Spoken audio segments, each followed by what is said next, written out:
So it's a much more fertile world, but your digital privacy is only as good as your ability to maintain it. So now, who is against digital privacy, right? Who's trying to unmask you? So on the one hand, you're trying to stay masked. Let's say that you care about your digital privacy, and you can do some basic things like use Signal instead of Messenger or WhatsApp. WhatsApp is okay, but Signal's better. You can use VPNs. You could even use Tor if you're more extreme. Those are kind of the basics. Now, there are people who are more extreme than that. I have friends who will cover up the cameras on their phones and on their laptops with tape, right? People who will literally remove microphones from around them. But this is getting harder and harder. There are microphones everywhere in all the televisions. They're, in all their devices. So now you start getting into, well, who am I trying to be private from? Am I being trying to be private from Google and Apple? Am I trying to be private from the local internet marketing agency, or am I trying to be private from a nation state, like from the Chinese government or the U.S. government? If you're trying to be private from the Chinese and the U.S. government, that's really hard. If they're targeting you, they're coming after you. You almost don't have a chance unless you're incredibly sophisticated. So really, for a practical individual, the only privacy choices you have are being private from people who are trying to target ads at you and kind of more the internet crowd. I worry about that crowd less. Like Google can't throw me in prison. They could do things to try and get me thrown in prison, but they can't directly throw me in prison. And that's not really their incentive, right? Their incentive is they want to target ads at me. It's kind of creepy. It's obtrusive. Something might leak out because I don't know what their security practices are like inside, but it's not the end of the world. But if the Chinese government is tracking me, if they hack into my Gmail, if they want to blackmail me, if they want to like steal my crypto or things like that, or break into my bank account, that I care about. So I think that there are certain threats that I worry about a lot more. But I just think it's very hard for an unsophisticated individual to defend themselves against these threats. Your average person can't even just, keep their password straight. Uh, then there's sort of this additional layer of where you're talking about AI. And I think what you're referring to there is like, how much data do these people get to target things at me?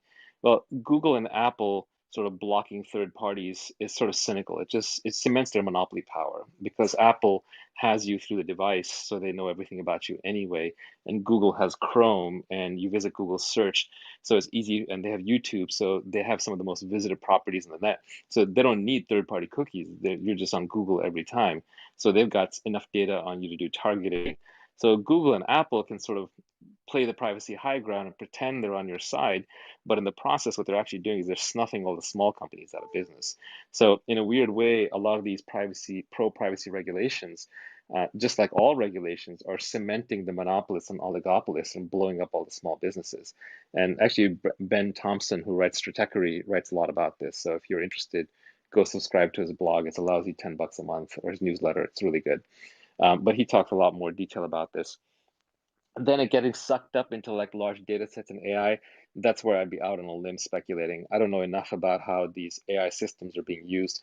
We don't even need to use the word AI. It's just basically all this data getting hoovered up and used to identify you. I guess I would summarize it by saying that physical privacy is completely dead. Digital privacy is mostly dead unless you're a very sophisticated actor, in which case you can protect your digital privacy against at least corporations for the most part. And if you're an incredibly sophisticated actor, you can protect your privacy even against nation states in certain circumstances. I would just say for the average individual, it's pretty simple. Use Brave, use Signal, use a VPN. That'll get you 60% of the way there. Thanks. All right. Let's see if somebody else wants to come up. I'm just going to invite a couple of people up and we'll just let them go in turn.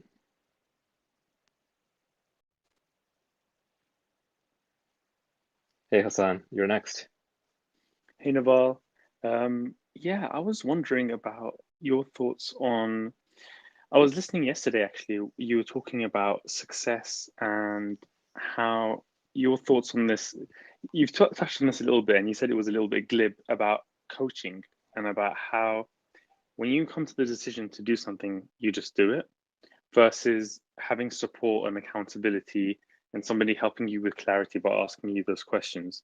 I was really interested in more of that. Have you experienced it yourself in terms of coaching or mentors? But your statement brought on even to like teachers and stuff like that. So I would love if you can expand on that a little bit. And when it comes to sort of Yeah, success in business as well. my own idiosyncrasies are not necessarily that important because they don't necessarily apply to you. You don't have the same DNA. Rather, I think it's more about, is what I'm saying true or not? And I think that in general in life, we spend a lot of time procrastinating by learning, right? And it's by reading books, it's by reading tweets, it's by asking people, because we're sort of kind of deciding how committed we want to be to something. But when we are finally committed, then we take action. So there's nothing wrong with trying to get the data to decide whether you want to commit to something or not. But I think most accomplishment comes from making a commitment, an internal commitment that this is something that I cannot do without. It is unacceptable to me if I don't get this thing. And when you finally get to that stage, then you just act. And most learning isn't acting, right? Like one of the things that we've seen happen in 2020 is the wholesale failure of institutions across the board. And part of the reason is I think institutions have been unmasked as mostly intellectual, right? They're thinking in the abstract, they're thinking top down. They don't, a lot of the intelligentsia don't actually have real world experience solving the problem at hand. The only way to solve a problem is to act on it. And that's where the greatest learning comes. It comes through failure, it comes through action, it comes through repetition, right? Malcolm Gladwell famously said, like to become an expert in anything, you got to put in the 10,000 hours. The tweak I put on it, and it's a little glib because I think Gladwell would agree, it's really 10,000 iterations, not 10,000 hours. And it's not 10,000, obviously, it's just a lot of iterations. But iterations are where you do something and then you examine the outcome, you take the feedback, and then you do it again, but in a slightly different way with the learning from the previous time applied. And you just keep doing that. And that's how we as humans accomplish anything. It's always by doing lots and lots of iterations. So when we're asking for advice, when we're asking for help, when we're asking for mentorship, we're looking for books, we're watching videos, what we're really doing is we're deciding. We're deciding, like, am I going to commit to do this thing? And when you commit to do this thing, you're going to just start the process of doing the thing, and you're going to do the iterations. And I think that's what separates the successful, quote unquote, from the unsuccessful. The only difference, the difference that luck makes is how many iterations it's going to take you. Is it going to take you 500 or 10,000, right? That's the difference that luck makes. It also makes a difference in magnitude. Okay, you're going to build a business, going to be a $10 million business or a $100 million business or a $1 billion business. There's a lot of luck involved in that. But if you're going to succeed or not eventually, I don't think luck has a whole lot to do with that. That's just number of iterations and how many iterations it's going to take you. So once you've decided you want to do something, just get moving.